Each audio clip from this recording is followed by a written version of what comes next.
Ceci est la manne quotidienne, version audio. Elle a été soigneusement préparée pour nous aider à grandir spirituellement tout au long d'une année. Nous sommes aujourd'hui jeudi 10 novembre 2022 et nous considérons la cause des malheurs. La cause des malheurs. Nous allons prier. Père, nous te remercions ce matin, te t'exaltons pour cette occasion que tu nous as donnée d'écouter ta parole. Nous prions, Seigneur, ce que tu en as pour nous ce matin. Seigneur, aide-nous à l'écouter et surtout à mettre en pratique cette parole au nom puissant de Jésus. Nous te remercions parce que tu nous as exaucés. Au nom de Jésus, nous avons prié. Nous considérons notre thème aujourd'hui qui est la cause des malheurs. La cause des malheurs. Nous allons considérer notre texte de l'étude dans Ézéchiel chapitre 9, à partir du verset 1 jusqu'au verset 11. Ézéchiel chapitre 9, lisons à partir du verset 1 jusqu'au verset 11. Lisons la parole de Dieu ensemble, s'il vous plaît. Lisons la parole de Dieu ensemble, s'il vous plaît. À partir du verset 1, la Bible dit: Puis il cria d'une voix forte à mes oreilles: Approchez-vous, vous qui devez châtier la ville, chacun son instrument de la destruction à la main. Et voici ces hommes arrivaient par le chemin de la porte supérieure du côté du septentrion, chacun son instrument de destruction à la main. Il y avait au milieu d'eux un homme vêtu de lin et portant une écritoire à la ceinture, et vint se placer près de l'autel d'Aaron. La gloire de Dieu d'Israël s'éleva du chérubin sur lequel elle était, et se dirigea vers le seuil de la maison. Et il appela l'homme vêtu de lin et portant une écritoire à la ceinture. L'Éternel lui dit: Passe au milieu de la ville, au milieu de Jérusalem, et fais une marque sur le front des hommes qui soupirent et qui gémissent à cause de toutes les abominations qui s'y commettent. Et à mes oreilles, il dit aux autres: Passez après lui dans la ville, et frappez, que votre œil soit sans pitié et n'ayez point de miséricorde.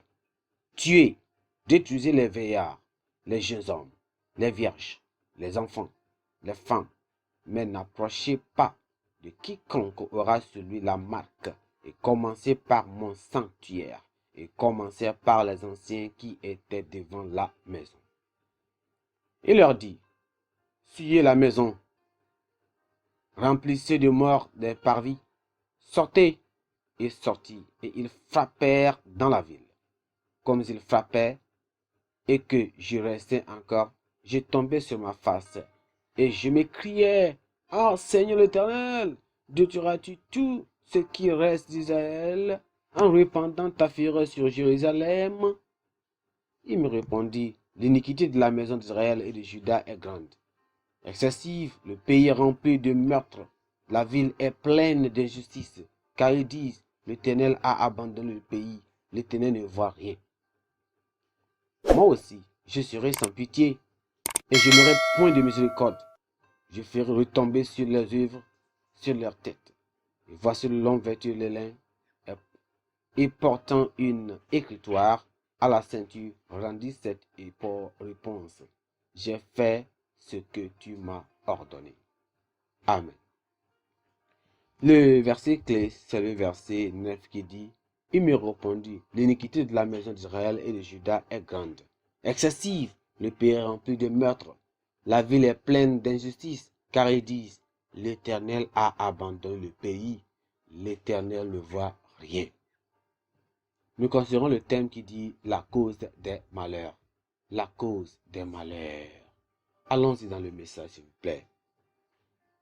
Anne Graham Lotz, la fille de Billy Graham, a déclaré après les attentats terroristes de septembre 2011 sur le sol américain que Dieu avait abandonné les Américains à cause de leurs attitudes envers les droits des transgenres, l'évolution et la séparation de l'Église et de l'État. Elle a dit: il y a de la bêtise, il y a de la folie, il y a des décisions les plus illogique. Pour moi, c'est la preuve que Dieu s'est retiré. Si les Américains se repentaient, Dieu commencera à révéler les complots des terroristes avant même qu'ils ne soient exécutés. Avant qu'ils ne soient exécutés. Alors dans notre texte ici, nous voyons que Ézéchiel le prophète était dans un dilemme. Il a demandé, ou il se demandait comment Dieu pouvait ordonner la destruction et le maître de son peuple, y compris les vieux et les jeunes. Il cria à Dieu pour obtenir sa miséricorde quand il a vu, dans une vision, que l'instruction fut donnée à ceux qui devaient s'occuper de la ville de se mettre en route immédiatement et de commencer le massacre.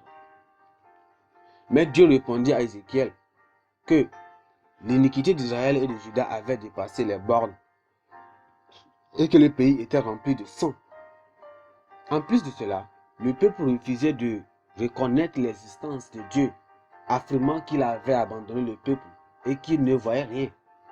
Les rares habitants de la ville qui priaient et soupiraient encore sur le péché de la nation ont été épargnés et ont reçu une marque d'identification au préalable. Alors, en tant qu'humains, nous ne pouvons pas déterminer avec certitude pourquoi Dieu permet que certaines choses se produisent. Mais sûrement, le monde l'a ignoré pendant trop longtemps. L'homme se comporte comme si Dieu n'existait pas. Nous avons pris la liberté extrême de croire que notre connaissance de la science et de la médecine est suffisante pour faire face à tous les problèmes de santé que nous avons. En tant que croyants, nous devons continuer à dénoncer les maux de nos jours. Pleurer et prier sur nos vies pour obtenir la miséricorde de Dieu. Que Dieu demande aujourd'hui.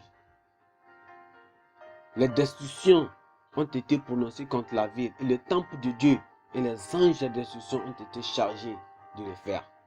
Les anges mandatés ne pouvaient pas aussi profaner le temple et la ville jusqu'à ce que la gloire du Seigneur soit éloignée du Saint des Saints, où se trouvaient quoi? Les chérubins et même de tout le temple.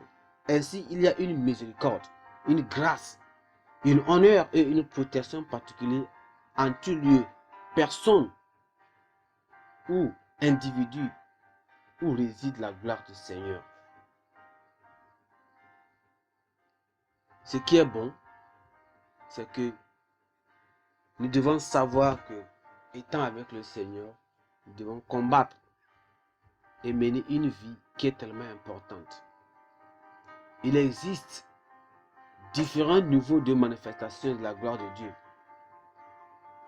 On doit le savoir. On peut se poser la question, est-ce que notre vie est-elle remplie de gloire de Dieu? On doit voir cette vie qui est remplie de gloire. Ce qui est bon et devra nous aider à le faire à la fin au nom de Jésus. Nous allons prier, Père, nous te remercions ce matin, nous t'exaltons. Nous sommes la gloire, Seigneur. Nous te remercions pour ce message ce matin. Seigneur, prions, demandons, Seigneur, que tu identifies, Seigneur, en nous ce qui est perdu. Seigneur, restaure-nous la gloire et les vertus célestes dans notre vie. Je prie que, Seigneur, que ma vie reflète de plus en plus la gloire de Dieu. Je prie, Seigneur, que les gloires perdues dans ma vie, dans la vie de mes frères, dans la vie de mes soeurs, de toute personne, Seigneur, soient restaurées et augmentées au nom puissant de Jésus.